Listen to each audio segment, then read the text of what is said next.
No, go ahead. Welcome back. Yeah. This is my role now. This is not another BL podcast, and I'm Shannon, BL Gossip Girl. And I'm Heatherly, Reddish Trying. And I'm Kelly, BL Chef.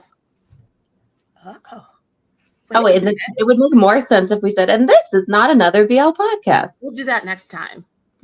If we remember. And this is not another. Just together. I was going to try to get us to do it together. Extemporaneously. You expected too much of us for the morning. Also, it's morning. I'm warning everybody now. We are all in a different mood because it's morning and we never film in the morning. My hair is still wet, y'all. That's how early it is. Wow. I'm going to go find my glasses. Oh my God. Now, mind you guys, we've been talking for a good 20 minutes before we hit record. And we were like, everybody good? Everyone good? Everyone was not good. There it is. There it is. Now, I just realized every time we film, it's only two of us that ever seem to have glasses on. Oh, that's true. And it's not the same two every time. It's just always two. It depends on if I'm recording and I may be going other places. Oh my God. Just have poor vision. Huh? I just have poor vision. Well, I have my contacts in. Yeah, normally I have my contacts and I don't have my contacts. The contacts were an option. It's when it's sunny out and I want to wear sunglasses. Yep. I put the contacts in. If it's not, I don't care. I prefer my glasses, but these are new, so they're better. If I leave my house, I tend to have contacts in. So I was bullied on TikTok because people saw, because I just, filmed a video like I do. And then everyone was like, why do you have sunglasses on top of your head and glasses on your face? And I was like, well, because I just put them over my glasses and then I drive. They have some that are like that are built for that. To be put over. Okay. Yeah, they clip onto now. You pull them down and clip them. And then I saw some people who were smarter than me and they also just bought like much larger. Oh, you do that too. These are like a little bit slicker so they don't feel heavy. They're lightweight and they just click on to your glasses. I should invest in better equipment. All right. We don't know what we're talking about today. Yeah, the holiday threw us off. It did. Yeah, it did. Yeah. It was a fun holiday. Oh, did you have a good time? Yeah. You said it was fun. Shannon. That's like things to say, like the weather's fine. It was a fun holiday. I see. I think it was a good holiday for the most part for my world, but yeah, I got to hang out with my brother and his girlfriend and friends, and I was not super awkward in a room full of people. Okay. You guys, it's gonna be a time today. Hopefully people are just listening and not watching. There are people who watch Shannon. Do you not want them to watch?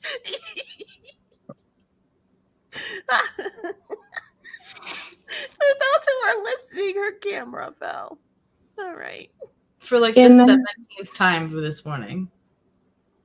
In my defense, I have not yet invested in one of those little thingies.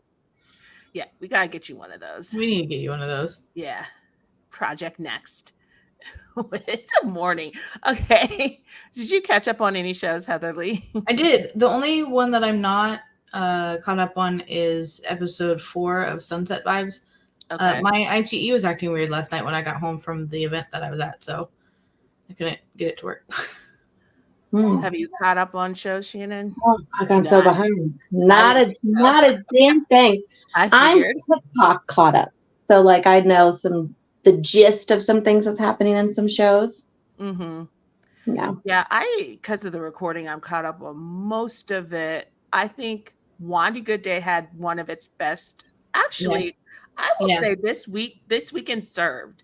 Wandy Good Day at 10 to me was one of the best episodes. I think they all did a great job. I agree. And it was good, not just in their acting, but in the storyline. Yeah. Closing up some gaps that were frustrating me. Me personally, I know not everybody was frustrated, but I was frustrated. So I got some closure or understanding better. I understand the characters better now. And then Sunset Vibe is just a vibe. I don't understand how they're doing it, but they are doing it. I love it. I'm excited to watch that one. I was so sad when it wasn't working. I was like, what? I specifically took out time to look at this today.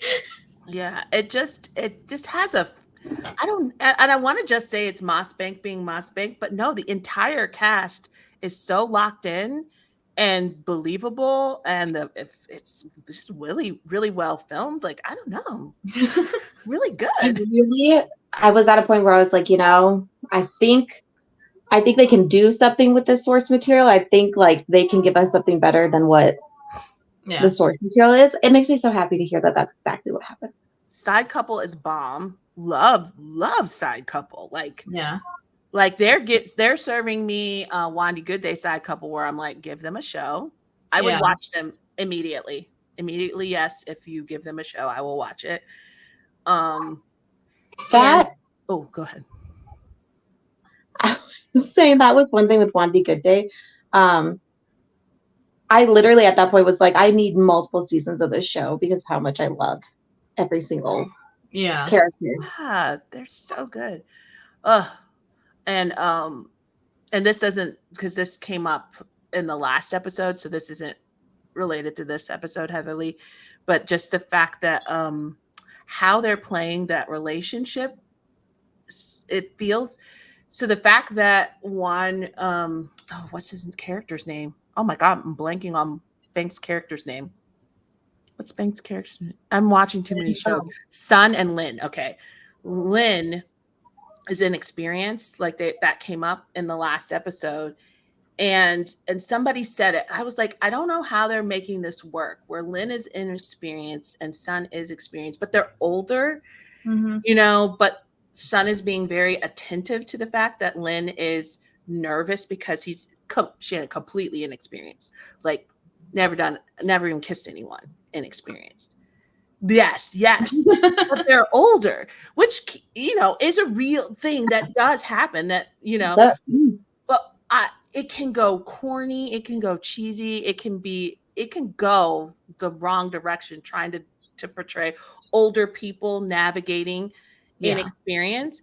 But for some reason, it doesn't feel like that. And someone in my comments section was like, because Lynn still has desire. Lynn is still very sexual. He just is like, I don't know what I'm doing, and I'm a little bit scared. And so it's not that like, that's what they said. He's not infantilized. He still gets to be a full person. He still gets to be a sexual person. He's just like, but I've never done any of this before. It's really, they're making it work in a way that and instead of Sun being that heteronormative, like misogynistic, like it's time, or I can't wait anymore. We need to do this. Like the way most are. He's being really sweet and really understanding and really like caring, but also at the same time making sure it's clear he does want this person real bad. Yeah. But also he's like, okay, let me make you comfortable. It's just like, I think they really showed how you can be inexperienced and how it is awkward and funny, but not awkward and uncomfortable. Yeah. And I think they really showed that really well at the end of episode 3 when they fell off the bed when they were trying to kiss each other or whatever. Yeah. And then they just started laughing. So like instead of like making it super awkward for both of them, they both just started laughing because they fell off the bed. Like, that's not a usual way of doing things. And so I think I don't know if it's just because Moss Bank has so much great chemistry, or just in general the way they chose to play these characters are way more understanding, so it makes everything less awkward and more, or it makes things less uncomfortable and just awkward. Like, you can be awkward and uncomfortable, or just awkward, and I feel like they somehow managed to be able to be adults but just have just enough of that like newbie feel of things that they kind of just make it awkward and not uncomfortable. Which I appreciate, because it gives a new feel and it makes the entire show feel fresher, even if it's the same routine like conversation. Does that make sense? Yeah. Mm-hmm. Yeah. I know we tease that it's just Moss and Bank, because sometimes it does feel like we're just watching Moss and Bank. But to be fair, the part of a relationship they're portraying and the type of couple they're portraying is not Moss and Bank. Mm-mm. So I do want to give them props. I know, it's a running joke, but they are acting like the scenes that they're playing out and how they have to approach them is very much outside of their normal relationship. Mm-hmm. Yeah, they do. I'm always impressed with their ability to just, their chemistry and the way they carry through scenes is so smooth. Mm-hmm. And I feel like it's something that comes a bit more naturally to them. And I know there's other people who have to work harder to make that stuff happen so smoothly. To them, it just feels like it's like, and that's a talent, that's a real talent. Because also, you could have chemistry with someone and not necessarily be able to create it on screen because it's uncomfortable. There's a lot of people, actually, you'll see, like, sometimes fans will talk about this where they will say, I prefer them off screen. Yes. Oh my God. That's right. Yep. Mm-hmm. Yeah. They will say, I prefer them off screen. And it's so funny. But there is, I was going to like start dropping names, but it's the morning. I don't know what my brain's doing. Who is it? I don't want to say because everybody's different, but I have heard that said. Because sometimes people say that and I'm like, what? Sometimes people say that and I just fully disagree. I'm just like, what do you mean you don't see it? Yeah. I have a very particular couple. I know exactly who you're talking about. Yeah. And I saw this like video and they're like, I just don't understand why they can't bring that to the show. And I'm like, have you watched the show? Are we watching the same show? My God, you're telling me you're watching that and that's not chemistry to you? Well, I do not know what chemistry is then. Like, there was at one point, like, I don't know, a year or so ago, where people were talking about chemistry and what they count or look for in chemistry in a show to be like, oh, this is really good. And I had said, for me, when I'm watching a show and I'm looking to see if they have good chemistry, for me, it's the little things that happen in between the lines, all this kind of stuff. That's what I look for.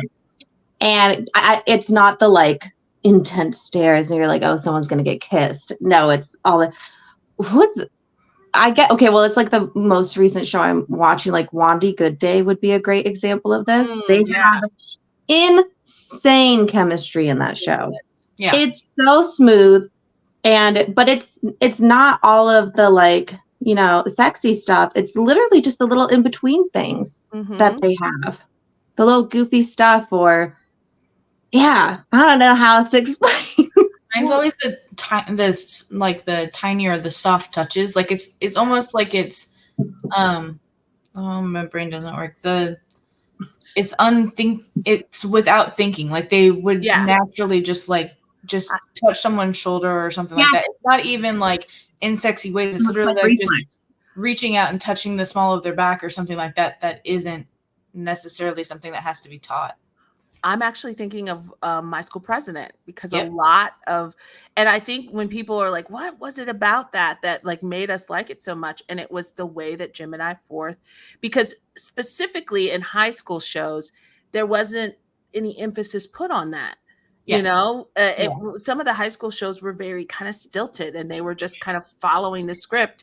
But my school president, specifically Gemini 4th, a lot of what we saw was them improvising those touches. I'm thinking about this thing. I'm rewatching it right now. So it's like in my brain. I'm through a reaction. There's a reactioner that I like that doesn't usually do BL. And this is his first BL. So I'm like, oh. And so I like seeing him like discovering BL.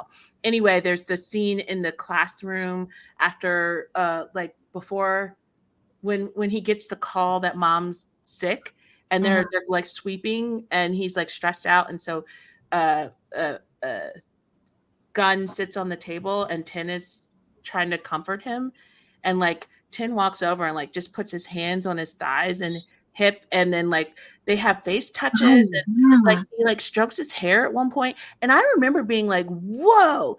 And that shouldn't like freak me out, but like hair strokes, hand strokes, like just tiny touches wouldn't happen specifically in high school shows. Yeah. And so the fact that the only time, or not the only, let me not say that because someone will correct me, but one of the other times that sticks out was I Told Sunset About You. And that's another reason why that show was so good at the in-between. So good at it. Yeah.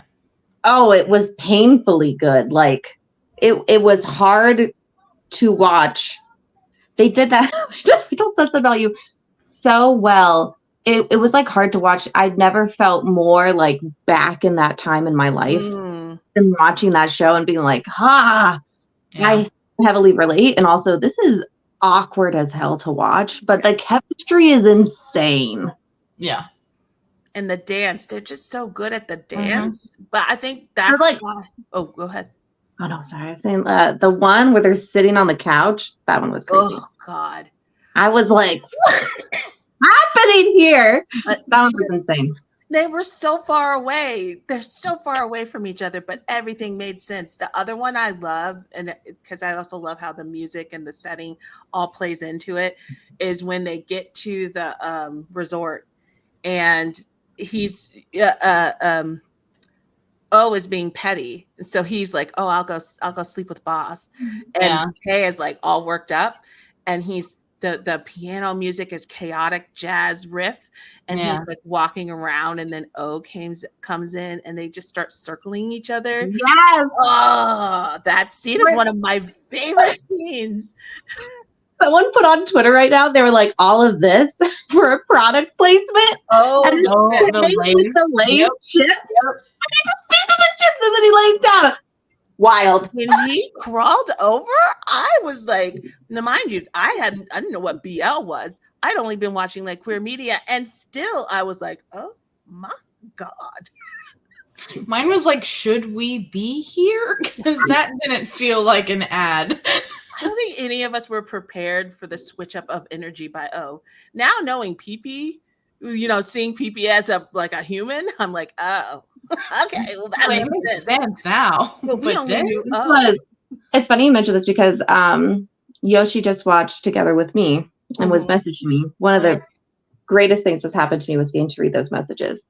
And highlight of my day. I'm not even joking. He was like, highlight of my day with Shannon.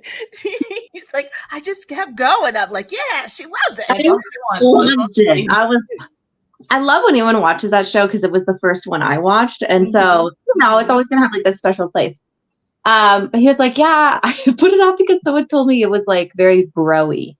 And I was like, who the fuck watched this show and thought it was bro-y? He watched this show. He's on like episode 1. He was like, oh, these are not bros. Like, no, they're not. But that was a one where you had to have all that stuff because also when that one came out, it was also at a time where they didn't have as many like intimate scenes, like even just kiss scenes. They didn't have as many in the shows during that time frame. Yeah. So they did a lot. They did a lot with just like yearning looks and soft touch and all this because that was what was. You know what? I'm just realizing I really do enjoy slow burn. Yeah, I was gonna say that's what is keeping people there for We Are. That's what's holding your, because it's taking forever, yes, but there's all of this ushy gushy like chemistry and all the partners. Like it's not just one carrying, right? They all have different kinds of it, and the main couple is slow burning, but I think it was smart to have different degrees of burn so that we got this couple full on, we got this couple midway, this couple, God knows they'll get there, you know. And this couple, are you friends? I don't know what's going on. Help us understand. Be more clear. The fact that I'm not even watching the show right now because I just waited. I already know which couple you just. Me too.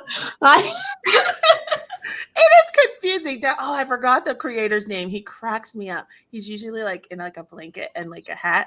Oh yeah, you know who I'm talking about. I know who you're talking about. Oh, I forgot the name. I forgot his name. Damn it! He's so funny, and his reviews of We Are my favorite because every time he like goes to that one couple and he's like, "What are we? I'm just confused." He makes me laugh.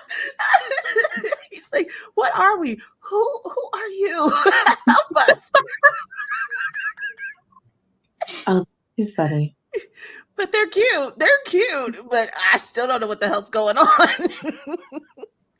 Oh, Kelly, you finished My Boo, right? Did you like the ending? I didn't finish it, so don't spoil it. I just want to know. Yeah. Oh yeah. Oh, You that loved the show ending? is excellent. Okay. I knew that we liked it all the way through. I just didn't know if the ending held up from. Oh yeah. Oh, okay. They did it. Honestly, that is a sleeper hit. I think as more people discover it, C and King have ingratiated. People are fighting for them to get a show right now. Like they have. I don't want to say blow. It's not like a Gemini 4th blow up, but it is definitely no one knew who they were. People know who they are now. Is it like an boom? Yeah, blow-up? I think it's more of an boom blow up. Okay. Where people are like, we want more. It's going to be grassroots. I don't think GMM's putting a ton behind them, but they have built an audience that is like pushing for them right now. Because the show, it was actually really well written. And then also they just did a good job. It shouldn't have been that good. You know what I mean? Yeah. Like but I do know, yeah. It felt like GMM thought it was a throwaway seat filler show. I got this time slot. They've got all these time slots they had to fill. Yeah. So they were like, okay, we'll take these kids, put them in this one. We'll be fine. But then they were like, I'm shooting my shot. I'm going to be a star. And they came in and like killed these scenes. Like they brought such emotional depth to the characters and like I cried multiple times during Only Boo. What are we doing here?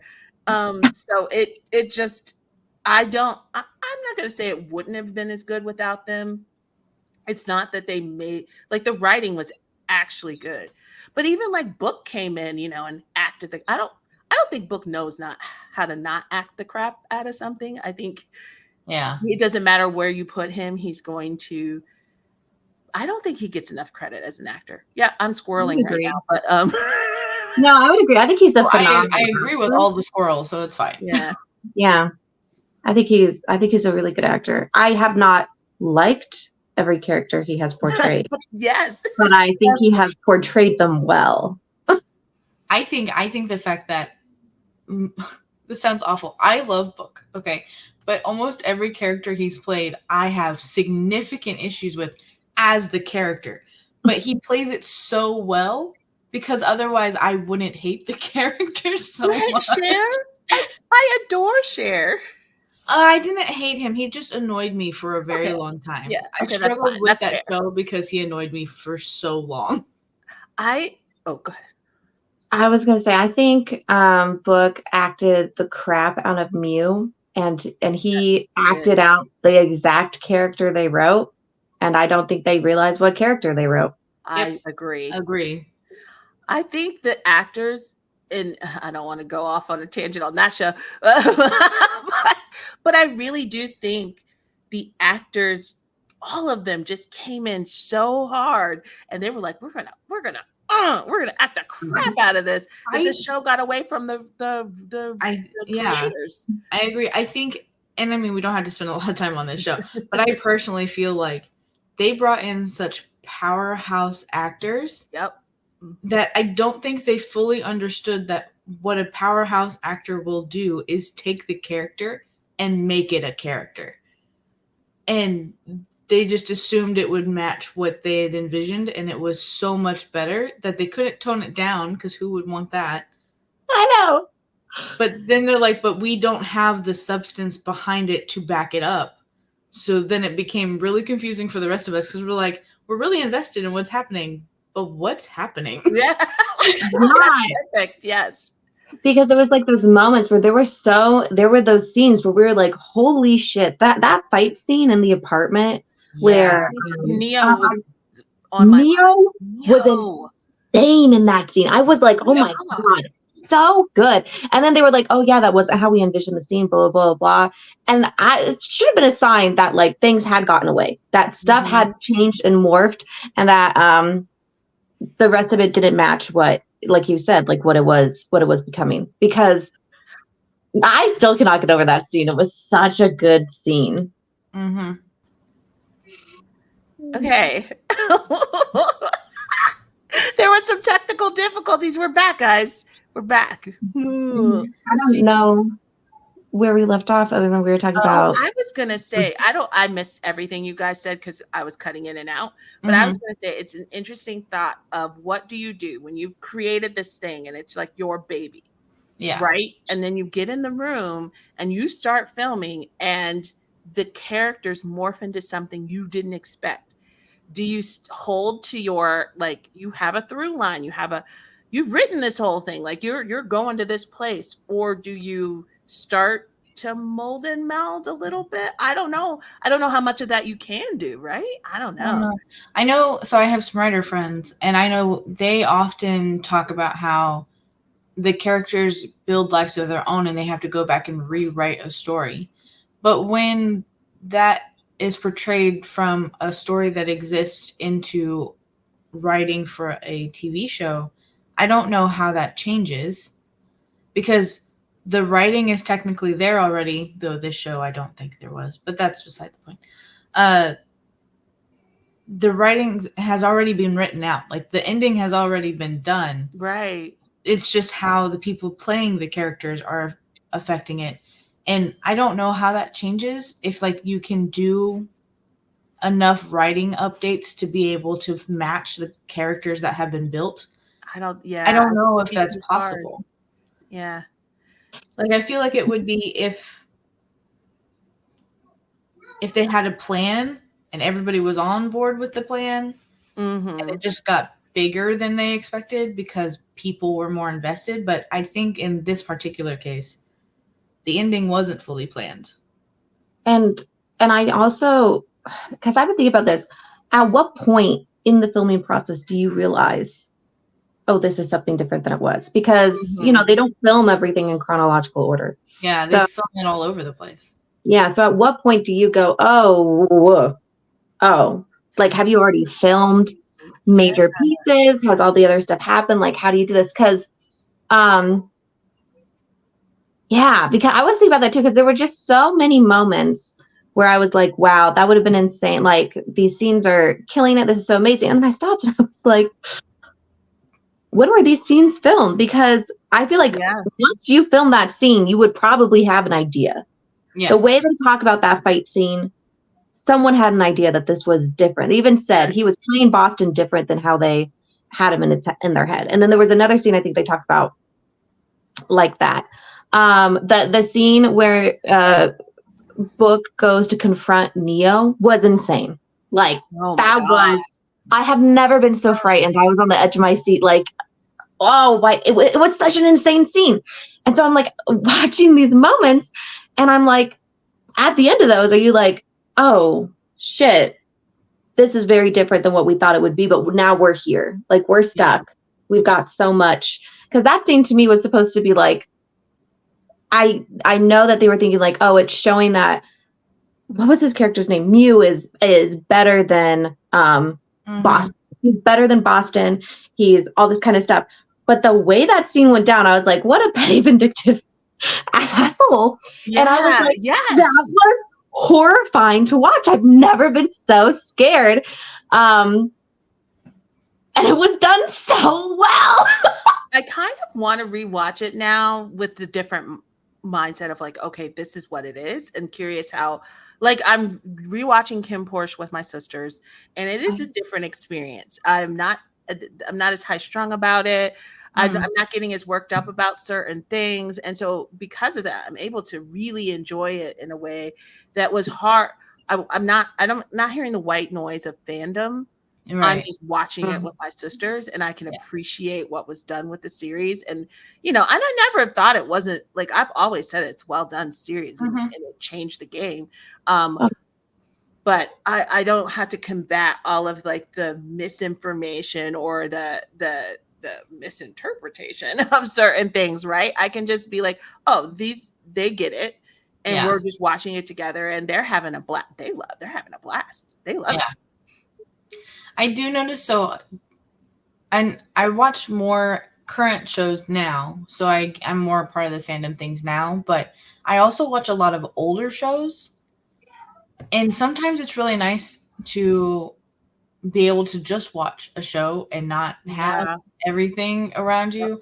So as much as I enjoy having the conversations about things and stuff like that, I also really enjoy being able to just watch a show, because there's so many shows that are like, were high strung during everything that now, because I wasn't part of that, I was able to go back and watch it and have like a calmer experience, I guess is the best way to put it. It's just a lot sometimes. It very skews things. There's intensity around everything now too, where I'm just like, I have to like pull back.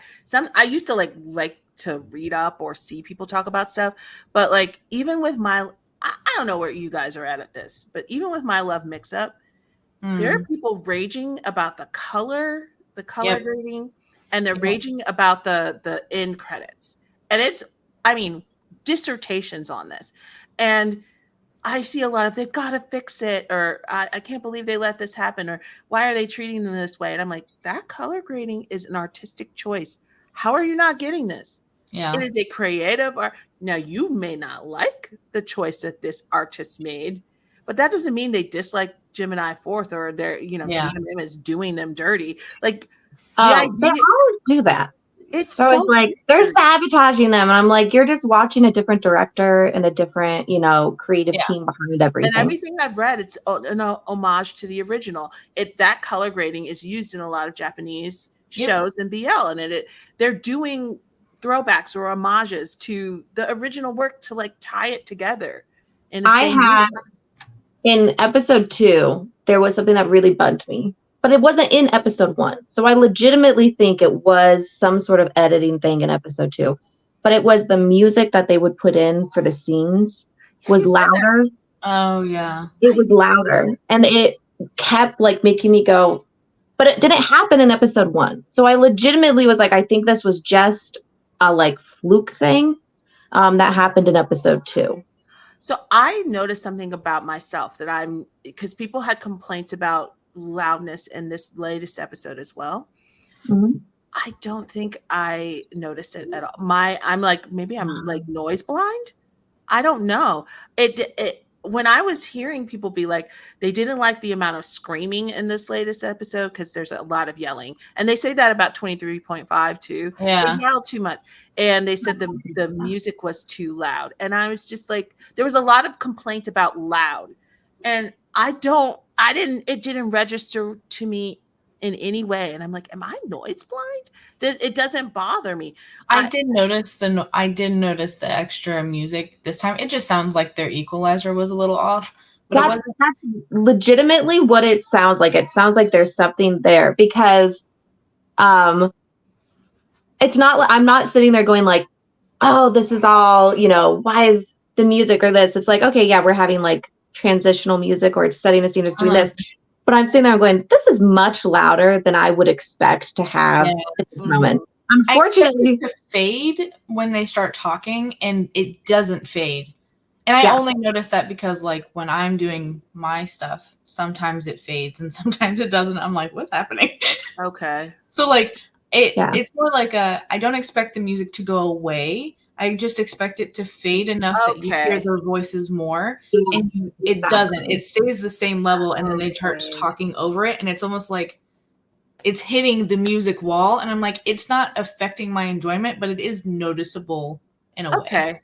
It was, and for me, some of it was, but also noise for me is the thing. Like if there's background noise, it's hard for me to hear what's being said in front. So for some of the music, it would all of a sudden pick up loud. And I was like, whoa, we are here. And it's kind of hard to explain. It was like an editing choice. I still think there was just like something they were kind of figuring out. Because like I said, it didn't happen in episode 1. And I was trying to be so careful with how I said it, because that was the episode where they had the musical numbers, which I thought were phenomenal. Yeah. I thought the musical numbers were amazing and so good. So I didn't want people to think I was like complaining that people were singing in the show, because I was like, no, I really enjoy these two get to sing good songs. It was just the transitional music. So I'm gonna have to catch up on this latest episode, see if it kind of happened again. It's not that it's gonna like ruin it. Right. People irritate your brain. Yeah. I went back to rewatch it because I was like, okay, let me see. I really am like, am I broken? Like, because so many people were so upset, and I was like, what are you talking about? Like, even in my comments, and I can hear that it's loud, but I'm just like, okay, Go ahead. I was gonna say the part where the things that get me, I think about Bad Buddy in the ocean. That will get me too. That to me is glaring. And that happened again with Wandy Goodday, and they were by the river stream, and I was just like, excuse me, what'd you say now? Like, I was thinking the same thing when I watched that last night. I was like, I'm sorry, did you guys forget you're in water? It was completely muted. I was like, oh God, like the mic went out, something went terribly wrong, and there wasn't enough to salvage it. My guy got pushed down the river because he fell down the freaking waterfall. That's what happened. I don't like just in the water. And then you hear them.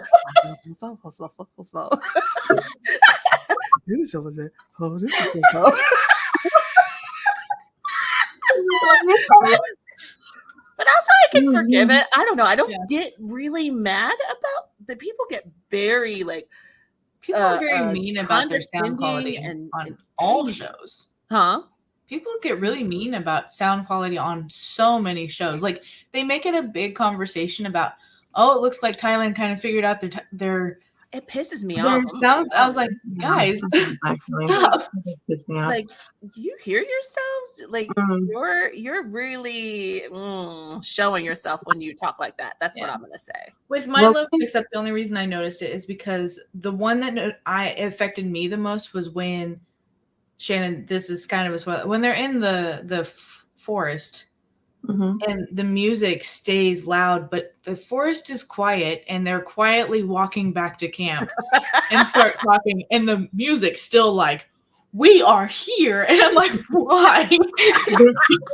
That was the other thing for me.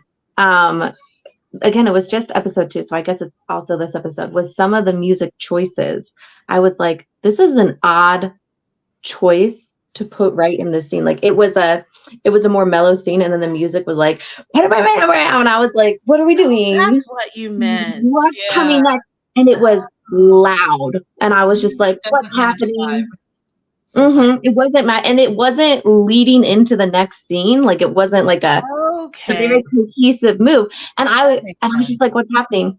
And it's funny enough because I think some people were like, yeah, I don't like it when they use the little like sound effects. I was like, oh no, I'm fine with the sound effects. That's what I was confused. I mean, when I watched your video about that, and I've actually been hyper focused now because I'm like, what's everyone talking about? Because I honestly didn't understand what you meant, and I couldn't. But it wasn't just you. There were lots of different like feelings about sound and music, and usually I feel like I'm tuned into that stuff, but I'm just like, shoom, this is all going over my head. And so I'm hyper focusing on it. And I still don't, because I was like, no, this music to me, it sounded like music you put in a teenage. Like I thought you were talking about the type of music. Like it wasn't the right music for the show. But now it's more particular, the scene. Timing. Yeah. It was all about timing. Yeah, Mhm. okay. Yeah. This is so Yeah, 'cause helpful. it sounded like, they were going for that little, like, kind of rock type, teenage, feel with the music. It just had some moments where I was like, "That's an odd choice." Actually, I will not lie. In episode 2, it was a lot of me being like, "What an odd decision it was to do this here and in this way." Now I But wanna rewatch. with that said, I think they nailed the casting of that show. Oh my Oh, god, yes. yes. Like, It is perfect. Everything Yeah. is perfect about it. Everything. mhm. Okay, I'm gonna say something that may be a pivot, but it's still in line with this conversation. When people say GMM is like the Disney of BL and they think that's a dig, I think that's actually like, no, okay. Like lean into that. Why would you do we know Disney is a juggernaut? Disney is and I think I posted this in my blind yesterday. That was a day. I don't know what I did, y'all, yesterday, but I think I actually tweeted yesterday. What was I doing? You Oh were my so god, happy. I You tweeted did. 3 times. Oh my god. I tweeted. But oh yeah, that's why this is on my mind. I don't even remember doing it. One of them was, wouldn't you have loved a queer Disney girl? Like, why are we trying to say that? Why is that the joke? What do you mean? That's revolutionary. What are you talking about? Yeah, Why Luca do we can wanna only be get us so Disney? far. Like, yeah, 100%. And I really want, like, listen, just put Gemini and Fourth in as many high school BLs as you possibly can at the moment, because they are killing it. I remember in Moonlight Chicken how no one was expecting the performance that we got from those two, because there was like controversy around them being in the show. People were furious. They were that added they had last been minute. added. Mhm. I mean, it was valid. I get why. I did, but I feel like they nailed it. They were like, "Oh," and they're so good that I'm like, "Listen, you have such an opportunity right now. Yes, give us all the Disney BLs. Put Gemini and Fourth in it, and also the other people, like the other ones we're seeing, they're really showing up lately. Parents, Let's do it. I feel like this is a great time, I think, to really pump out some high school BLs. Yeah. Really I cute just think ones. this audience doesn't understand that there are things that are not for them. Yeah. I do want to point out, though, there are a lot of people saying to stop putting them in high school. Oh, yeah. What do we put them in? I disagree wholeheartedly, but they're like, they're no longer in that age range that they should be doing this. I was like, they're like, Gemini doesn't look like he's supposed to be in high school anymore. I'm like, I'm sorry. Because these are people who are they're thirsty and they want them in spicier scenes. Yeah, his voice has dropped, and everybody's like, he's not meant to be in high school BL. I was like, I don't think you remember what high school's like, but those boys start dropping their voices towards the end of high school anyway. Like 15, 16 voices drop. What are you talking about? I was like, he's fine. Don't put him in middle school. Sure. Yeah. Please don't tell me that I'm watching a 12-year-old, but like, yes, they should be doing these roles, because I won't be able to handle if we get like a 27-year-old high schooler. I will say, Fourth last year said he wanted to be in a more adult show with Gemini, so they are requesting this. I always forget. Like, I have to remember where I was when I was their age, and I'm like, oh yeah, I get it. I was okay, but also you guys have told me one too many times I'm not allowed to use myself as like the meter. You're not the template, Shannon. You're not a benchmark. And I was like, yeah, I get it. When I was their age, I was living on my own in a different state, like doing all my stuff. And I was like, no, I'm an adult. Don't treat me like I'm a child. I'm an adult. I pay my own bills. I also was living on my own. But I've also told you you're not allowed to use yourself. But I was going to college. Oh, no, I wasn't in college. So I lived on my own and went to college. I stayed home. That was not an option for me. I was not at college. No, I was I'm just saying, at least in international age, their current ages and they are currently going to college. So like them doing a more adult, like college age show would make sense and still fit. But they also can still fit a high school show. So I don't want to take them out of the high school pool if we have more shows like that. I mean, I'd love like C and King and all them to have it again. But I'm just saying, like, if we're gonna, and Ong Pao and Fluke even could still do something like like there's a whole bunch that could, but I'm just like, I don't want to take them out of the high school pool. But if they get more adult shows or they want to do more adult shows, I'd fully support that too, because they are going into the new adult age. You know what? Santa can still do it. Huh? What? I know Santa wants more adult stuff probably, but he could still do it. Yep. I was going to say, here's a compromise. It could be like Dead Friend Forever, and it's just super intense, and like, you know, people are dropping their flies. And it's high school. That is true. You and many other people. Let me be clear. You and many other people. I think that the compromise is going into college, though. I feel like that is a compromise. I don't want them to be assaulted. More than murder children, but yeah, okay. I don't want the compromise to be trauma. We'll keep them young, but let's traumatize them. There you go. I don't feel real old now. Such a good have a murder mystery without trauma. That would be cool. Can you? I would, huh? It'd be like, you know what? Huh? Yeah. I said, can you? And then I was trying to think about it. I was like, and I think, yeah. Yes, 100% you can. But my brain was stuck in like slasher mode. I'm thinking like slasher horror, and I'm like, well, yeah, if we get out of the slasher genre, like a cozy murder. You can have cozy murders that aren't. Well, they call it cozy mystery. Sexual trauma. Like guys. you don't see the murder part, but you're supposed to solve the murder. But I don't know if I want those two solving a murder. I just know that it would be in the murder portion. We have that. If it was like a comedy, detective comedy show with them trying to solve a murder, that would be so funny. Although I will say, weeks. Where's our buddy cop BL? Where's our buddy cop into lovers BL? What are we doing? It's right here. I don't know. Did I say that? Was it the sign? I don't know the police force in Thailand and how that would go over real well. We have to remember where the closest we got to that is the sign, but that was a lot of trauma. Oh yeah, that was a great slow burn. Oh yeah, the sign. There you go. Oh, I loved that show. That was such a good slow burn. Billy Baber a lot. We don't have to talk about. There's so much. What makes them being so much fun is they know that they're so much. Oh yes. Oh, they're just like, this is who we are and we live for it. So like you can enjoy it with us or go on your way. I appreciate the self-awareness.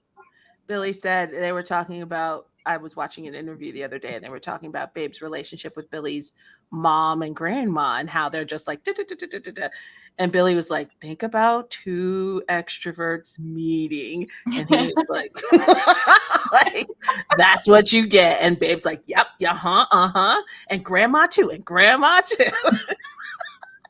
Oh, that's so funny. Because they were so loud at Billy's birthday. Yeah. His mom was yelling. And Babe was on the side like,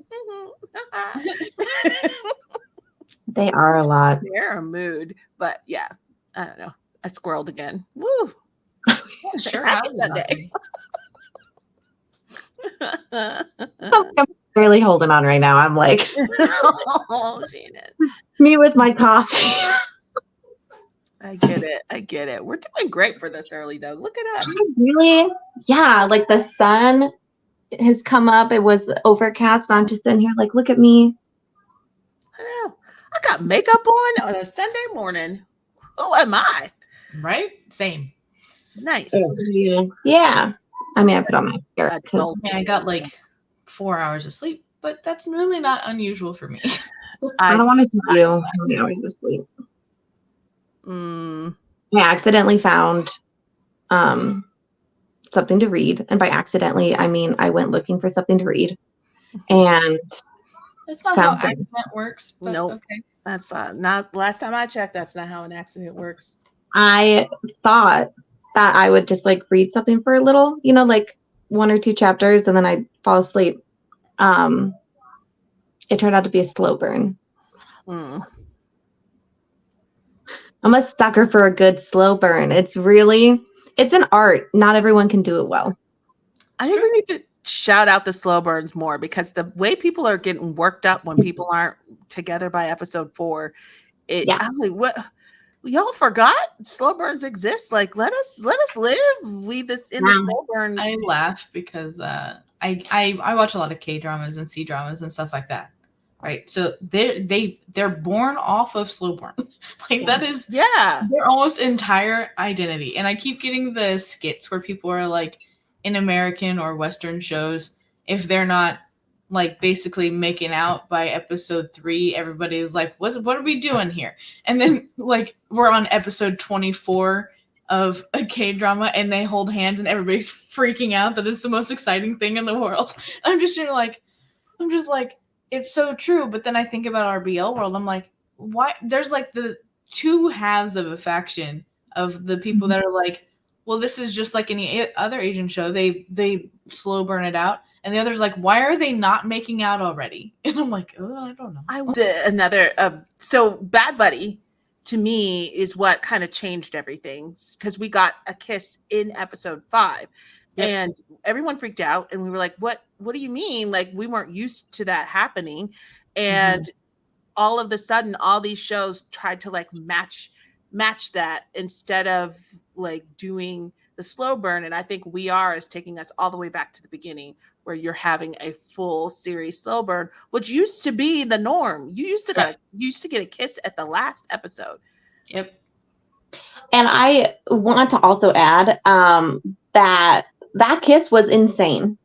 Everything about that scene was so insane. That rooftop kiss, like, yep. Here, when he was like, so you want to be friends? And he just goes, no. Oh my God. He wasn't supposed to cry. Remember? He wasn't supposed to cry. Oh God, Bad Buddy. God.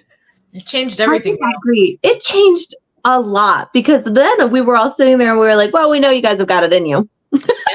We were like, deliver some shit. And that, I would like to say though, with Bad Buddy, that I really enjoyed, and I did enjoy the after effects of like other shows trying to do it. It showed more of people trying to be in a relationship and navigate life. Yeah. Which I do very much enjoy. I still love a slow burn. I still absolutely adore like the will they, won't they, the push and pull, the tension, like all that stuff. I adore that, and I want to keep those shows.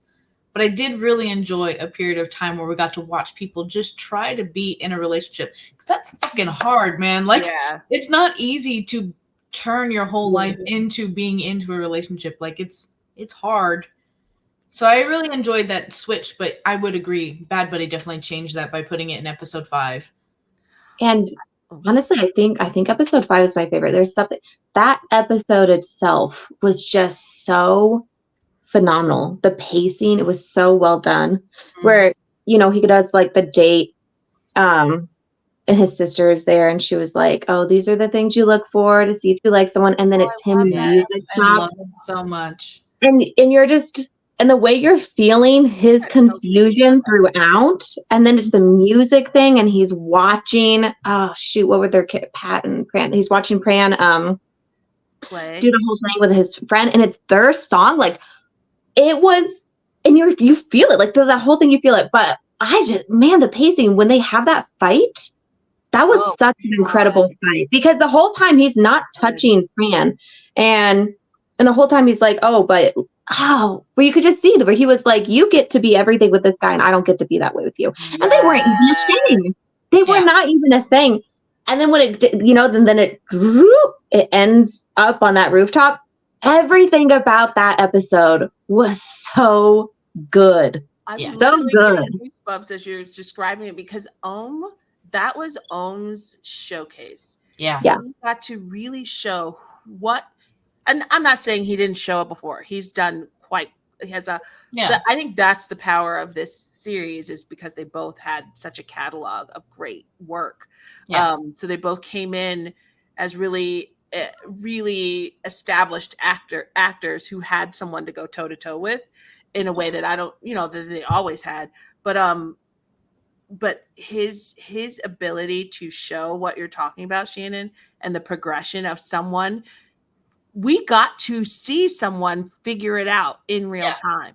I don't think we got that in many shows. We got to watch him when everybody's like, when is that moment? I noticed people be like, when did they start? Why do they like each other? When was the moment that they start? And we got this show like gifted us the moment where he was like, oh, I like him. And then because it's Pat, it was like, boom, we're in love. Let's get married. I love the crap out of you, and I don't want anything else but you forever and ever. Amen. What I also liked about Ohm's performance in particular, especially all the way up till episode 5, like all the way up through the end of episode 5, you got to watch Pat in many different scenarios go through an entire range of emotions in 5 episodes. Yes. Like, you went from the fun-loving, free bird caring, like all that stuff, like through the kind of confused and sad and trying to figure it out, then kind of figuring out and loving what he's figuring out, and then going into like jealousy and like anger and sadness, like all within 5 episodes. I was like, this is 12 episodes, right? Yeah. Total? I think, yeah. So we still had another 7 episodes to go that most shows show you the rest of the emotions. But for, at least in particular, Pat's character, it was, Ohm showed you all of the emotions within 5 episodes. And I was like, that's insane.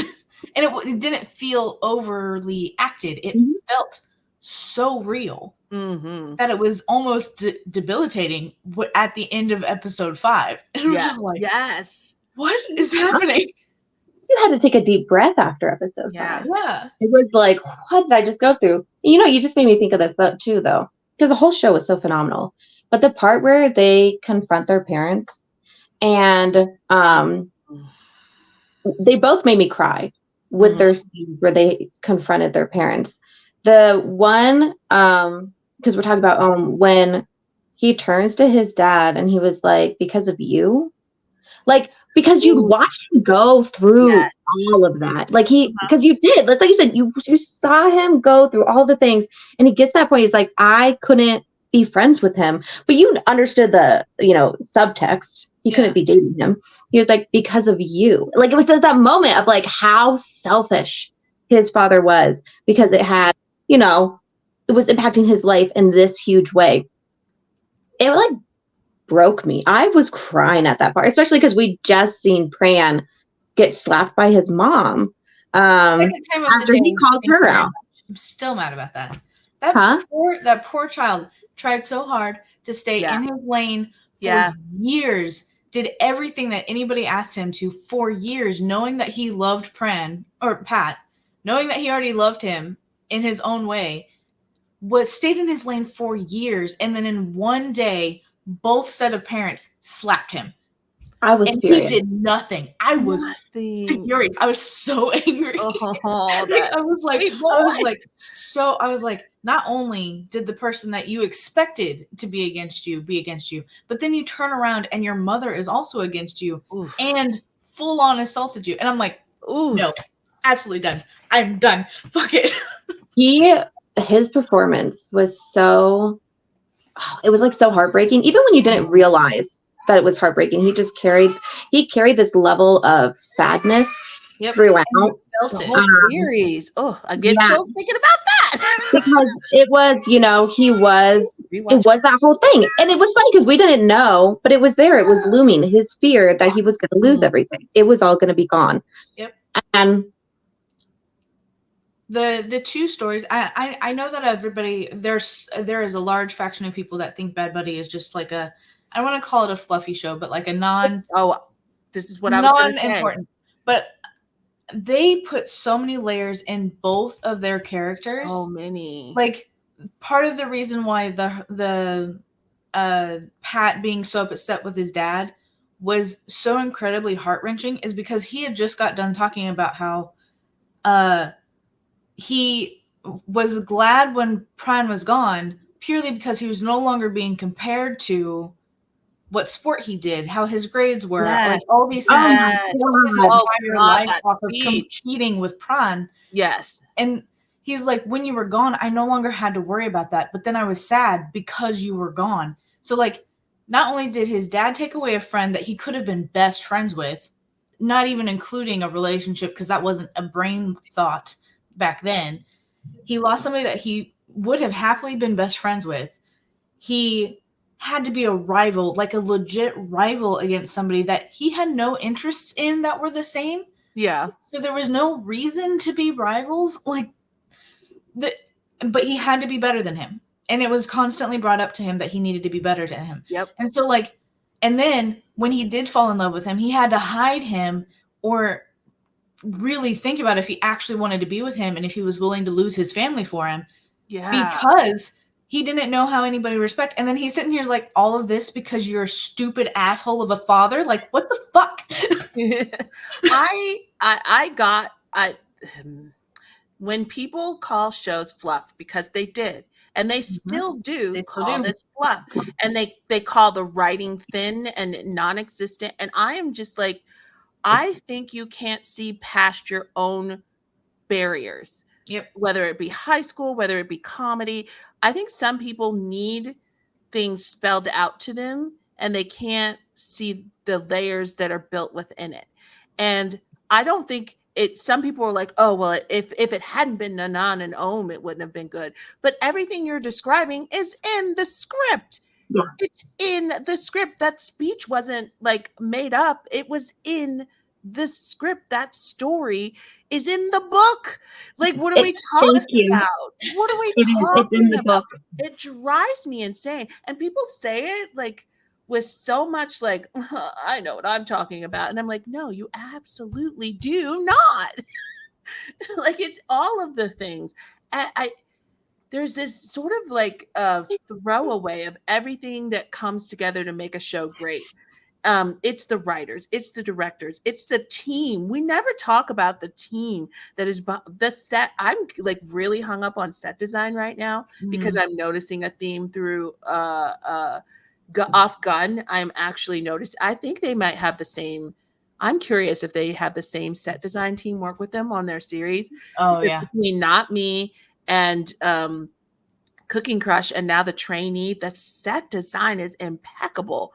But like just that is part of world building, which is part of what makes the show great. Like, okay, we got a lot of people talking about the costumes for the Heart Killers, but if you look at Bad Buddy, even like you were saying, down to the clothing chosen in Bad Buddy so perfectly like helped you understand the characters. And then we have the Heart Killers, which I don't understand why people are. What is going on? I need everyone to take the seats. Unless you've been to film school, unless you're in that industry, I need you to stop talking. I did crack up though when someone said they looked like Waffle House employees. That one made me laugh. Here's the thing. Very funny. I think they meant it like a diss, and I'm like, yeah. That's exactly what's supposed to be happening. How are you? Got me. I was like, those are not non-slip shoes, so we're already having an issue. I regret some DMs I sent, but that one I thought that was funny. I was like, look at you in your loafers. That's funny. It is, but that's also a part of it. Is they're not, what's it called, service workers. So they're not. There's gonna be something that makes them stand out because this isn't what they are. It was their shoes. Yeah. It's stuff like that.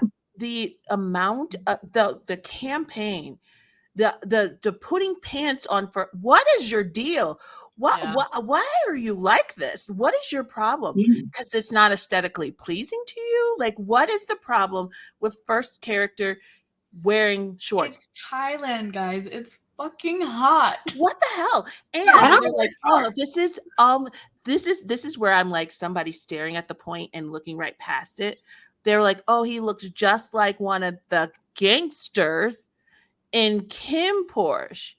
Maybe there's an archetype there that they're following that makes sense to people in Thailand. Maybe he's portraying a certain type of person that if you look at them, you know, I know who that is. Yep. And they don't wear pants. They wear those dumb shorts. And it's character building. What are we doing? Gay gangster, okay, guys? This is how it I won't works. make fun of him like I did the one in Kim Porsche. I gotta calm down. But it was definitely because we had so many outfit choices, right? And they even said, or was it you, Killing? Now I'm mixing up who said what. About like part of them doing the costumes and all this is them connecting more with the character. They're learning more about the character. It does not necessarily mean you will see them in that outfit in the show. Yeah. It's just an expression of the character who we literally do not know anything about. So the fact that they were like, this isn't their character, I'm like, you don't know shit about this character yet. I'm like, oh, did you get the script based off of a book? Huh? Is this based off of a book? No, I think it's no. This is his own thing. Then where are people saying that's not his character? The trailer, and we all know the trailers are never what we actually get in the end. It is insanity. The way, and then someone was like, "Isn't it okay if you're going to share stuff with us? Shouldn't we be able to critique?" No, because you're not qualified. There, I said it. And also, this is not the critiquing phase. I was like, this isn't a critique. You're just being like. This is an artist allowing you into their process. Respect it and shut up. I said it. I am so over it. When the show comes out and we're watching how they put everything together, then you can give your critiques and all this kind of stuff, how they put it together. Yeah. But we don't have the info. We don't know what they're working with, what they're building, nothing. We're just kind of sitting here like waiting for it. And I think they actually think because it was put out, that is their place as a fan. And I'm like, I think we forgot what fans' role is. It's an appreciation. It is not, you are not their manager. You are not the writer of the show. You are not, you need to take all the steps back and get out of the creative process and let these people do what they do. Wait for the final product, like the rest of us, okay? If you want to go write a show for them, go write a show for them. But right now, this is JoJo's world, and we're just living in it. I can be as frustrated as I want about OnlyFriends, but at the end of the day, OnlyFriends was his vision, and I respect that.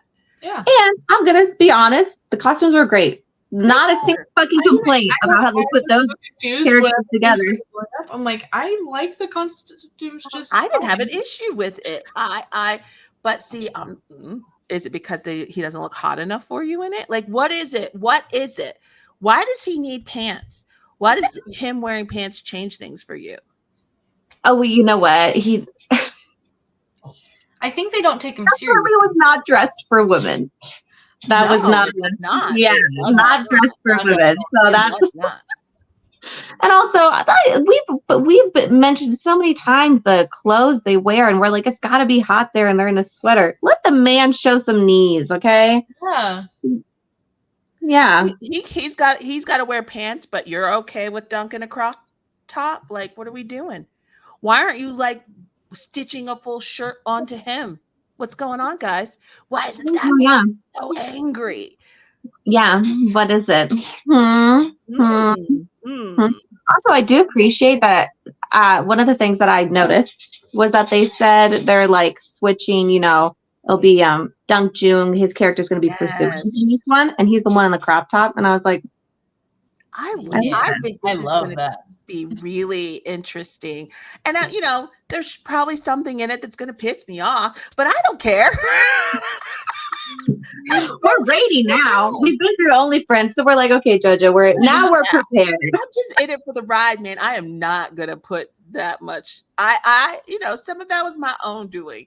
I got real into it. I that shit up a lot. It wasn't like we were the only ones doing it. Yeah. I think that was what threw me so off about that show is it wasn't just us building all these there were people that weren't even normally talking about shows, not only talking about this show, religiously watching the show, but building all their theories off the show. Like CJ was already like taking a step back from the scene and still managed to watch the show and create theories from the show. And that's how I knew. I was like, oh, so it's not just us, because CJ's pretty level-headed compared to the rest of us. That's true. So I'm like, okay, so it's not just me. I will make sure to keep that in mind for JoJo's next show, especially Heartstopper, because of the fact that I'm like, I don't really want to go through that again. No, I'm just going to tell for what it is. I also firmly believe, just based off of everything we saw kind of happen on Twitter and so on, that there was a breakdown in what the creators each thought was going to happen and what did happen. And I firmly believe that there was higher up intervention. Yes, I agree. And so I'm willing to now sit back and be like, okay, I can see how that was impacting everything. Because I really did. I enjoyed the shit out of so much with that show. And that's another thing where if I don't like a show, I'm not going to be just talking about it and deep diving. And I won't even say what I didn't like. Mm-hmm. So if I'm truly enjoying it, then it will sound like I'm tearing it apart. Yeah. I'm excited. I don't, whatever they give us, I'm excited. It's not like JoJo has presented us with subpar work. So that's very true. He has shown us what he is capable of. It is, if you want something different, then you don't get to the selectiveness of the audience right now and the need to control to the pair of pants a character wears is concerning. It is concerning.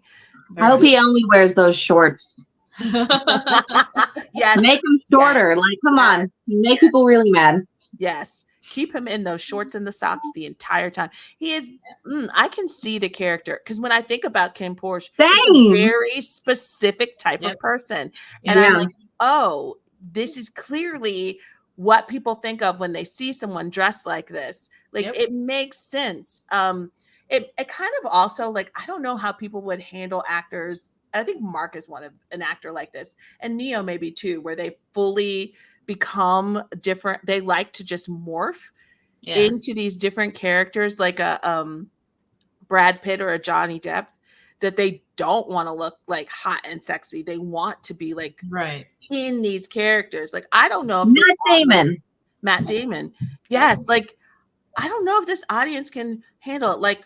Bilkin lost so much weight for that movie. He transformed himself so much that people didn't. He was it's the first time he had a little anonymity, because he would go to the neighborhood and film and nobody knew who he was because he had lost so much weight. I still remember the grandma saying at the press conference, "I didn't know you were handsome."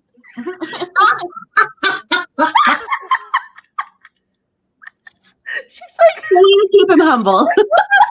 Yes. That grandma is amazing. I love her. But it's these characters are for the show. They're for whatever the vision is. They're not for you. If that makes sense. Yeah. I think I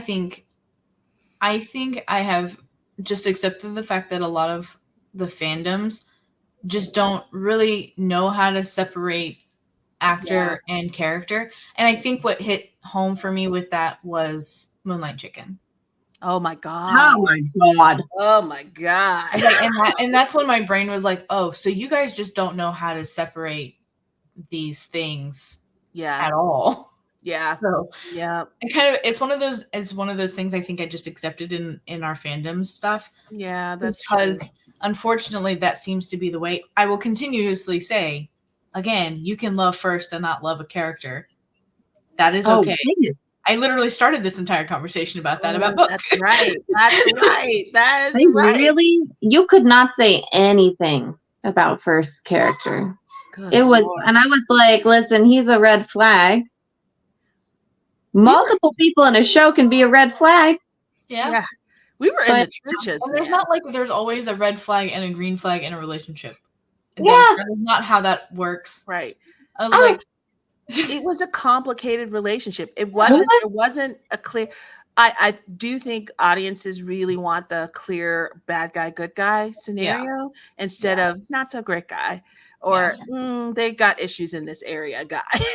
I just remember being like, hey, no matter what was going down in that relationship, you cannot use the information you learned at your work that I'm pretty sure is protected information to track down your ex's new boyfriend or whoever the fuck he is and show up there and start a fight.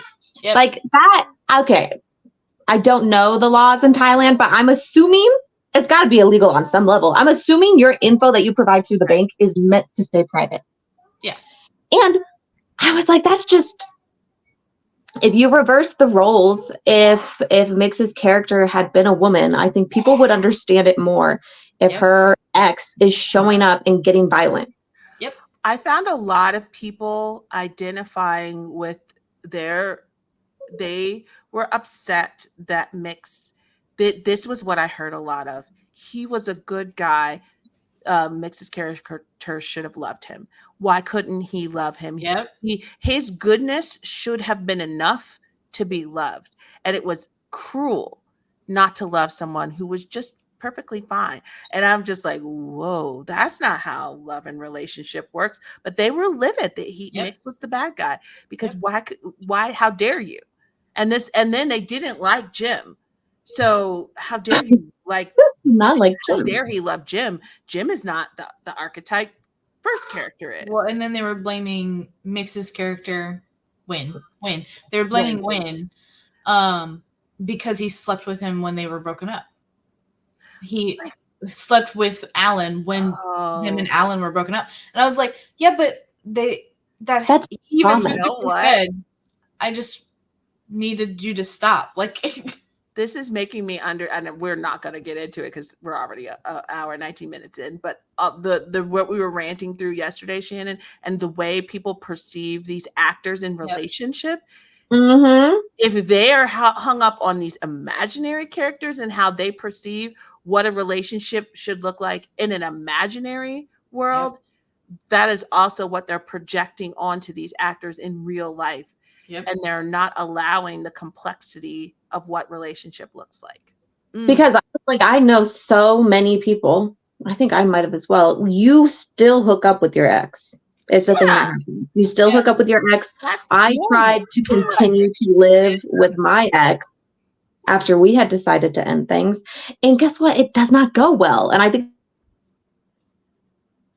Wait, is that me this time? No. Shannon. Okay. I was like, is it me? Are you back? You're back. What just happened? You froze. You froze. It wasn't me. Yay. What was it? Yeah. Because I thought the show was so realistic, but perhaps it was in a way that if you weren't at those stages in your life, you would not know how realistic it is. But the key was COVID. And I think everybody missed that. They were trying. Do you know how many people moved in during COVID or their relationships fell apart during COVID because they were cohabitating for long periods of time?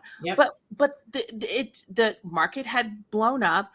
COVID had clearly really affected that area in particular. They made a point to say that. And so it was out of necessity that they were still living together, not because Win wanted out.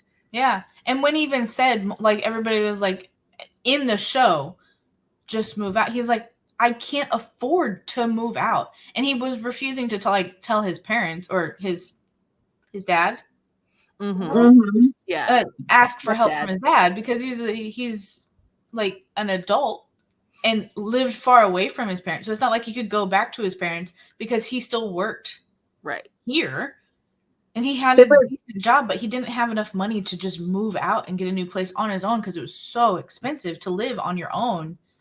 But he also had to deal with an ex-boyfriend that wouldn't let him go. Right. Yeah. There was just be roommates again. They had to be in a relationship because Alan needed them to be in a relationship. Now, sleeping in the same bed was problematic, but continue. No, I'm not saying he made all the smart decisions. I'm just saying, like, the original base level decision was very understandable. Him sleeping with him in the same bed problematic, probably should think of a different solution.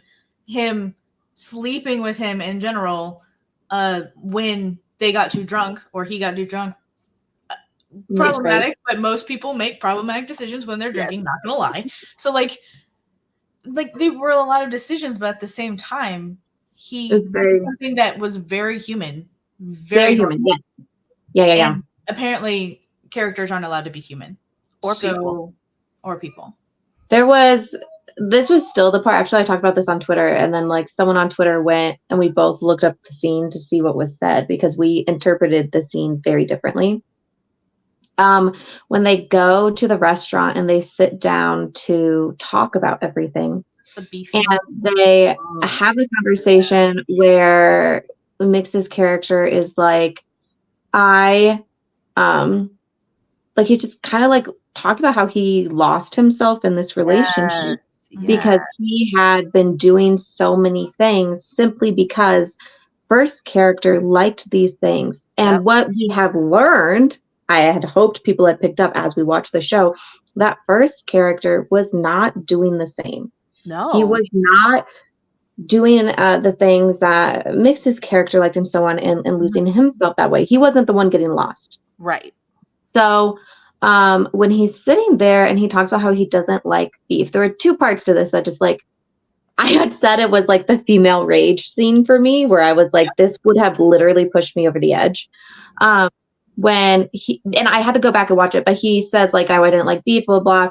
And first character goes, I know, or something like that. He's like, I saw it on your face when we went to eat it that like you'd never had this before. And I remember at that moment I was furious because why was first character so incapable of then finding out what this man eats? Like you took him out to eat somewhere and you knew he had never eaten this food before, but that food became the thing you guys always did, and you didn't go out of your way to learn what this man likes. And then when Mix's character goes, reminder that this is after years of being in a relationship, and then he's like, oh, you like chicken now? And I was like, he's always like moment I was like, I would have left across that table, because how is this man sitting there pouring out his heart to you, saying like, I'm sorry, like I loved you, I did all this, like all this stuff was really, really hard, not even mentioning another person, just trying to explain to him where he is, like how he got to this point. And then that guy's like, oh, you just like someone else, and I was like, you just don't listen. Like he just could not do that. And in that moment I was like, wow, it was very much so where I was like, I understand completely how the relationship got to where it was from that one little scene at that table. Yeah, I was really stuck on the fact that that he could only focus on that somebody else took him away when he was sitting there telling him, I was already gone. Yes. I was gone before we even got here. Like he's like, I've been gone for the year that we've been broken up, or however long. And like, I have been gone longer than that. And this person has just got here. You only notice because I'm distinctly happier over here. Yeah, he kept trying to push the idea that this was some ongoing thing, that he had swept him away. And he's like, and that's the other thing he couldn't connect with. This person didn't take me away. I went there. And I'm pushing it. He's trying to get out of this. He's like, I don't really want a part of your mess. He's running away. Like tracking him down. That whole conversation, I just sat there and I was like, wow, this man has probably like really never truly listened to Mix's character. Never. Because that whole scene, I was just like, what is his favorite food? Do you know what his favorite food is? Do you know what restaurant you could take him to?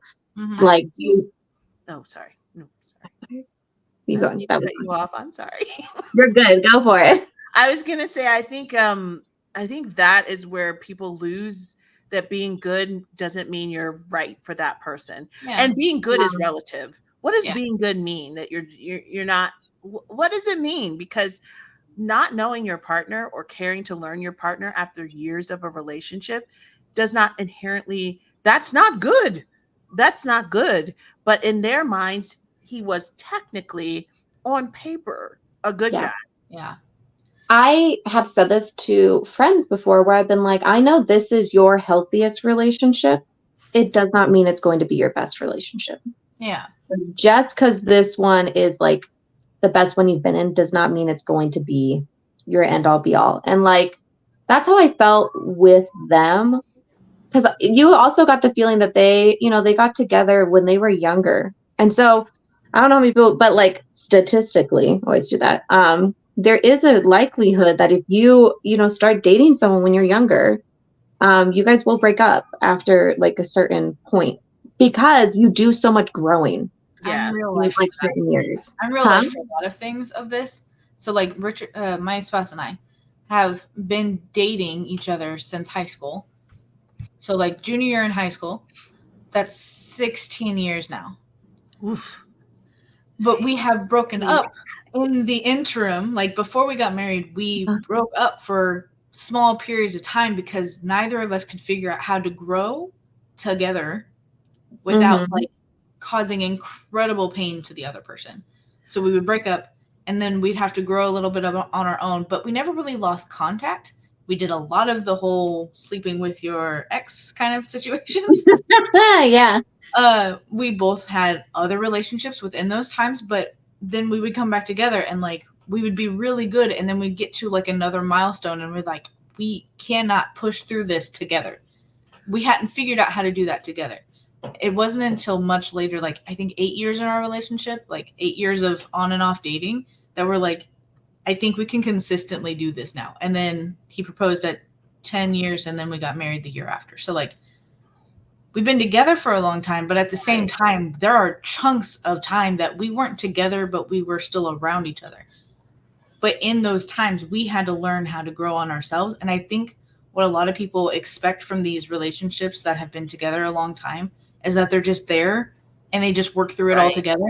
But it sometimes, yes, they do that, but it can also cause unnecessary friction when it would be easier and more healthy and beneficial to both parties of the relationship to grow on their own and then come back to each other versus try and struggle it out together. Because most of the time, especially younger relationships, the reasons that they need to grow is more internal. And so the other person puts more pressure and like expectations on them to grow. But then in expecting somebody else to grow, you stunt your own growth, which I don't think a lot of people have thought about. And I only know about it because I watched many of my friends also be in relationships and do the opposite that my husband and I did. And they didn't last because they didn't get through those things. I will say it's not confirmed and we don't know this, but I do think if in a world where Bilgen and PP are talking about each other in their music, I think to me they so beautifully describe what you just said and how if those songs and that the two albums together are about their relationship, how hard it was for them and how much it needed to stay out of the public eye as well. But it is literally what you said, Heatherly. It's literally they hit a point where they had both grown in other directions and were actively hurting each other in the process. Yep. And in ways that they didn't even understand because they were like, no, I'm trying to do this. No, I'm trying to do that. Well, I thought I was going with you. Well, I thought you were with me, you know, like that whole back and forth. And they both have these pivotal songs about breakup and the devastation of it, but also the need of it to remain friends. They needed that to happen. And so like, I think they were 16, 17 when they met. So it was bound to happen that they were going to have this really rough blowout. Yeah. Because you age. It's, you know, it's kind of funny because it was like Moonlight Chicken was such a realistic show. And then this is funny because this was happening this week where everyone was talking about supposed girlfriends being found and all this kind of stuff. And I do think about this is just how it feels like so many people do not have an understanding of relationships. Like, just thinking through certain things. Because all the time, I've told you guys this, all the time I get people will like send me info like, oh, I found a girlfriend. I keep hitting this. I found a girlfriend and like, they've been secretly dating for 7 years. And I do the math in my brain. And I'm like, just to me, I'm going, I don't know, like these are things where I look at this and I go, okay, if these two people who you have found are dating, this is something where I'm sitting back because I know how much people go through and everyone is so convinced they found the person for them. Like it does feel like fans get to a point where they're like, I found the one and only. And I'm like, relationships are not like that. Yeah. There is not a one and only, Right. They're so young. I don't know what you stumbled upon, but like, when you're young. Yeah, like the one, well, I guess we could just talk about it because they both addressed it and stuff. But like with Jeff, I saw like this one video where someone was like, oh, his 10-year relationship. And I literally, when I read that, I just went, 10 years. 10 years. And you're trying to tell me that this supposed girlfriend does not have a ring on her finger. There's some like thinking things when people like reveal relationships that make me automatically go, I don't believe this. Because it's so just. I'm sorry. I can't. No, go ahead, Kelly. Sorry. What were you trying to say, Janet? Oh, I was just saying that it's like people put a Disney. This stuff we keep mentioning Disney lens onto these things, and then they don't actually think about realistic details to what they're saying. They're like, yeah, them getting together. It's never about them staying together. That part. I was going to say too, somebody was like, well, I feel like his response lacked clarity. And I was like, yes, that's the whole point. That's the whole point. And she said this too, if we lack clarity, if we're still figuring ourselves out, if we're just doing what we do, why on earth would we share that with you? Like, that's the part I think people are having a hard time with. Yeah. He literally said, when I'm in a relationship that's a relationship, then I'll tell you. And he really has always been honest about it. That's what I'm like, why is this a big reveal? He talked about her before. She's been there the whole time. Like, he's like, boring scandals. Boring scandals. Because someone commented, they were like, I thought I was going to see like him caught, like making out with someone. And they were like, it was a grainy photo of maybe hand holding. And I was like, thank you. There was nothing scandalous about any of this. It's so weird, the things that are blowing up right now, the things that are, because a lot of them are things that have been there the whole time. They're like, look at their matching photos. And I'm like, you cannot do this to me over matching fucking photos. I will fight you. Like, if this is, you are making the gossip stoop to, they have a matching, like, written description on their Instagram. I'm like, I need better gossip from all of you. And if these accounts keep doing this, I'm just. Yeah.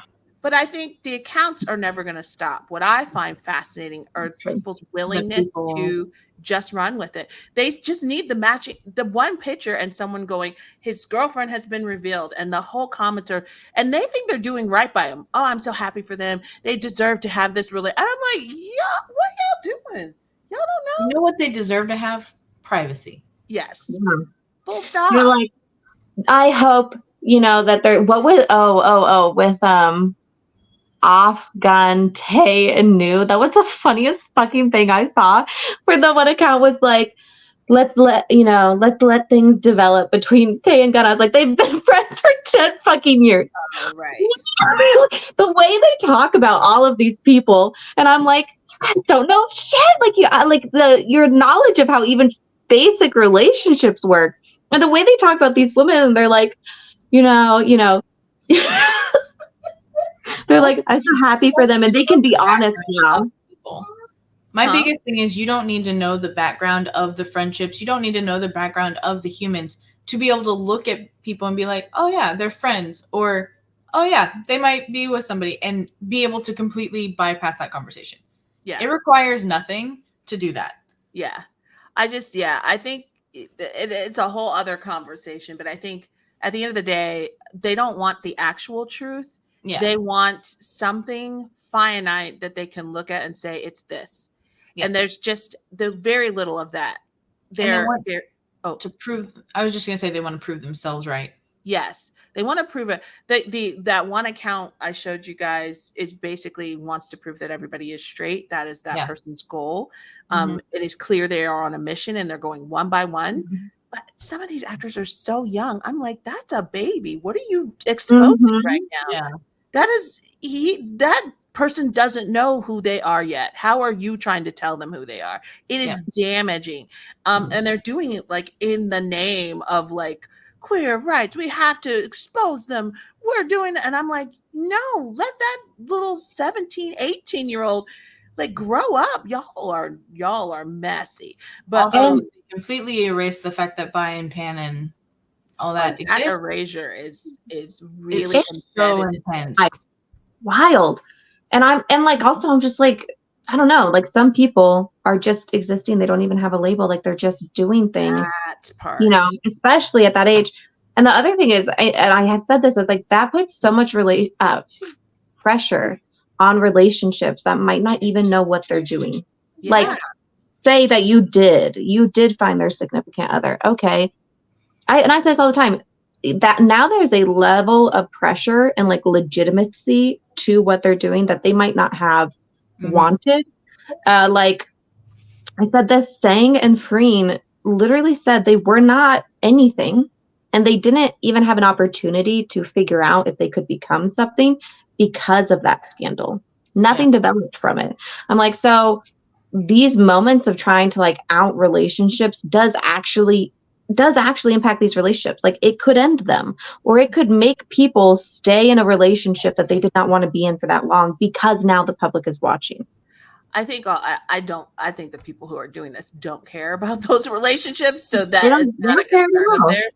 But also I don't, we will, this will be a 3-hour episode, which somebody might not complain about. I think the other piece is that, and this is the part that I think when we talk about idealizing these relationships, you can find the girl and they can still be with the guy. And that's the part that people don't want to address. Yep. You think by finding the girl, they're not with their partner or somebody else. That doesn't mean that that's not going on. There are how many DL marriages down low and sometimes it's out of necessity. Sometimes the girl knows absolutely what's going on. Yep. And she's either signed on for it, or they're both doing this for a family, for a front, so that these other relationships can do what they want. You don't know anything. And I think it's the not knowing that people don't like. They keep acting like if they're all like, if we just know who the queer actors are, then we'll, and I'm like, no, you won't. Because then it's even messier. What are you talking about? You still are going to want to know who they sleep with each night. You still are going to want to know. Yep. They're awful. They're awful to the out actors. They're awful to them. Yeah. And it's more than just like phobic hate. It's you want to know so much, or you expect so much, and they're just another human. Can I say this too? I mean, we're here. Just because someone is gay or queer does not mean they are a model citizen or a representation of community. Yep. Yeah. They're just people. They're just people, just like everybody else. And there are so many expectations put onto them to represent, or like the idea of all of these actors being out is therefore they're going to be now the representation and the things that you need. And I'm like, some people are not great. I have one of my high school friends I had to completely cut off from because he was a raging conservative racist, but he's gay, so I should be good. I'm serious. He was still interacting with me, saying awful, racist things to me. But he was like, minorities, let's go. And thought it was all okay. And I was like, no, you're a horrible human being who happens to sleep with men. Like, that doesn't make you less of a horrible human being. Who you choose to sleep with has nothing to do with it. And so, like this idea that them being out somehow makes everything better is a fallacy. Like it's its own fantasy. Yeah. I would love to add personal feelings in this, in the fact that I do want to see more, you know, I want people to feel comfortable if they want to be out, they get all the love and support and not get blacklisted or whatever for being what they are. But I would like to remind everybody that their acting chops, their ability to act and do well in a series, has nothing to do with who they have in their bed at night. Like, who they choose to be in love with or sleep with does not affect how you enjoy the show. Yeah. We want the representation because we want it to be fair and equal, but not because we only want those people in those roles because and of that thing. What people also do not realize is that on the hunt to prove who all is straight, you're going to start drawing attention to who's not on those lists. Yeah. And being out does not benefit people's careers. Yeah.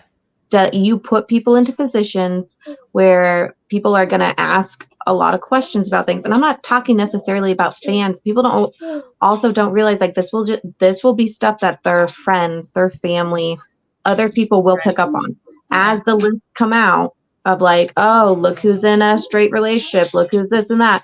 There will be people who are not on those lists. And that's bad. There's a reason we don't do these things. And it's not to protect the straight people. It's never to protect the straight. Everyone acts like, oh, we do this because, you know, we just want these like straight boys to have these roles. No, we do this because you will cause harm to people who are hiding something about themselves. Yeah. And it's not that they're straight. Okay. Because that's not going to dampen your ability to go far in this industry. And it's their decision, guys. Yeah. And I'm also going to say, like, I know we say sleep with, but it's more than that, right? Like, just because I don't want that misconstrued by someone. Like, we understand relationship is relationship, but it still does not define how good of an actor. It still doesn't define how good of an actor you're going to be, right? Or how you manage, like a lot of how you manage. I say this all the time: how you manage, how you speak about things, like. That's just training. That's training. Being queer does not suddenly make you a good spokesperson or a person who's able to talk about stuff. And there are people who are queer who cheat, who do all of these things that they get so worked up about. It's not like just because they're straight, these things are bad, right? Like it's so much to it that I think people think will magically go away if everyone's outed for who they're in relationship with. And I just don't think that's true. No. Agreed. And it really does. It puts people into positions and situations that they shouldn't have to be in.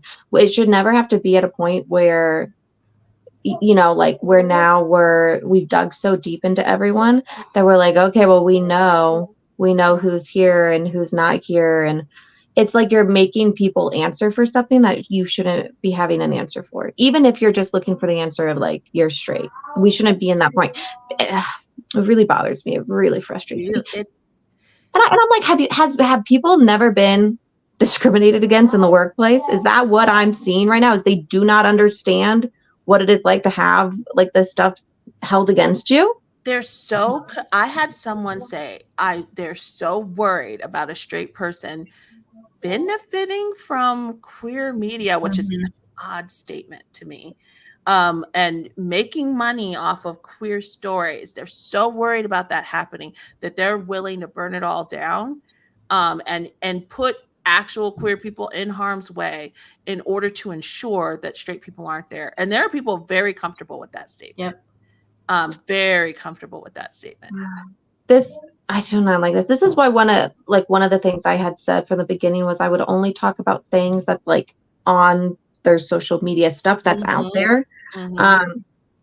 Because, and I think it might be because of like my background and where I came from, but I do very much understand how dangerous it is for you to have something that makes you so different from everyone else. It will cost you so much.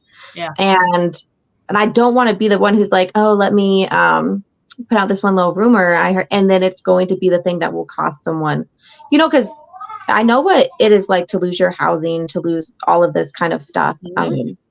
And I don't want that to ever be a reason. And I don't think people associate that so much now, where I'm like, you could cost them their, literally their everything. And they're not thinking about it. They're just like, well, it's like you said, like, well, as long as we know that a straight person isn't doing it. I'm like, it is. It's always at, well, at what cost? Yeah. At what cost? And of course, you on the outside are comfortable with that cost because it's not costing you, it's costing them. Yeah. And so again, I can't express enough how many are hiding in plain sight. They're hiding in this. So many have found a space where they can safely express themselves and not have it ridiculed or not have it. I don't know what they think real world is for a lot of these people. I think they think that it's just all fine and it's not really that bad. And I'm just like, every home life is different. And I'm sorry if you're not worried about their relationship with their parents or their cousins or their grandma, but that doesn't mean they're not worried about it. And it's a real thing. And there's also a whole world outside of their direct friends, their direct work, their direct, even if for any reason, like their friends, their work, their family are all good with them being out. There's a whole world outside of that. And being a actor or any version of like being part of this kind of world, they are exposed to more than just their direct little group.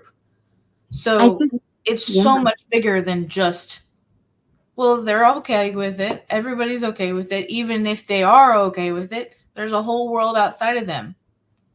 It is very much. And I know, I know I'm bringing in like a lot of stuff from how I grew up, how I was raised. But literally when you when you are different, when there is this thing that's setting you apart, you can never, ever rely on the fact that somehow you will be safe. Like, it's just at no point. And these people act like, because in Thailand, it's more friendly to LGBTQ plus individuals, all of these kind of things, that it's going to be better. And I'm like, no, you never get to when you are set apart, when you are different, you never get to sit in the comfort of being like, I will be safe, because it's just not how it works. And it is true. Like, we had some of the actors even mention that how I think it was Prem did an interview, and he was talking about how before he was doing BL, he did not have any problem with anyone who was queer, but it had never been an option for him to think about himself in that way, because that's his family discussed things. That's not how anyone talked about things. It was fine for other people, but not for him. And I really liked that interview because it was the same for me. And it wasn't so much like, oh, it was fine in the group I grew up in, but it was something where it was an option for other people. This was something it was for other people, it was not for me. And that it impacts you. It makes it so that, you find stuff out about yourself much later in life. And I'm done. You go. I think also there's an assumption that if families are okay with you doing BL, they should automatically be okay with you actually being gay. And I'm like, that is not a thing. Not true. That is not true. It's not real. And they can have concerns. Again, people forget how it used to be. They can have concerns about you doing BL and not be like against you being gay, but against the genre was not treated well. I don't know how else to say it. It was not, you don't use BL to get places. People treated BL actors, and some still do, like crap. Yeah. Like lower tier individuals. Like I was telling you, I was watching that thread of all these Thai people ripping on GMM. It was, they were really funny. You guys, Thai people are freaking hilarious. I was like, this I can deal with. Like, they were ripping. It was this huge, I think it was a hashtag, ripping on GMM. I'm like, y'all think GMM is all that in Thailand? No, they're still ripping on GMM over there. Like, I just don't think international fans have a clue. They just don't have a clue. I feel like it's so weird because international, from what I see, we're very a diverse crew, and yet somehow all think binary. There's no gray. And I'm It's like, I don't true. understand how we can go from being this widely diverse and still be binary on everything. Yeah. It doesn't make sense to me. Mm. Mhm. Whew, we hit a lot of stuff today. I This is know. a super size episode. I think it's fun. People said sometimes they wanted it to be longer, so we can't do it all the time. But No. this time, I think it's okay. This time, Yeah, I think we did good this time. Mhm. I Oh, think so. goodness. All right. yeah, like we do. We could keep I'll going. have to, what are Maybe you doing? continue this again. Maybe we should continue this again next time. Yeah, because I know we all have more to say about this. Oh yeah, I could talk about this probably for days. Yeah, Days and days. Yeah. it gives me anxiety at this point. I was thinking about when we all started, how a lot of our time was spent like fighting for actors and safety in the workplace, and how we kind of strayed away from that, but how you never get the same amount of traction about actor safety as you do about actor outing. Yep. There are more people willing to out actors' girlfriends or try to prove whether they're straight or not than there are people worried about whether they are in unsafe situations, no matter how much has been exposed. So much has been exposed, and it's horrifying to me that they don't get the same kind of, these people won't give them that kind of attention. Right. Mm-hmm. I agree. Yeah. It's sad. It's very It's really sad. sad. It's very frustrating. All right. We have to stop. Yes. I have to eat. Hard end. I know. Hard into this. We went way longer. Like my family calls. Oh my God. I have to go right. My Yep. family calls coming up. Okay. How do we say goodbye? Thank you for coming, everyone. We will see you again in a few weeks. Yeah. And you can join us on TikTok, Instagram. Some of us have Patreons and YouTube channels. And then we'll see you again next time. Yeah. Yeah, that's a thing. That is a thing. All right. We did it. Boy, did we do it. Okay. All right. Bye, everyone. Bye.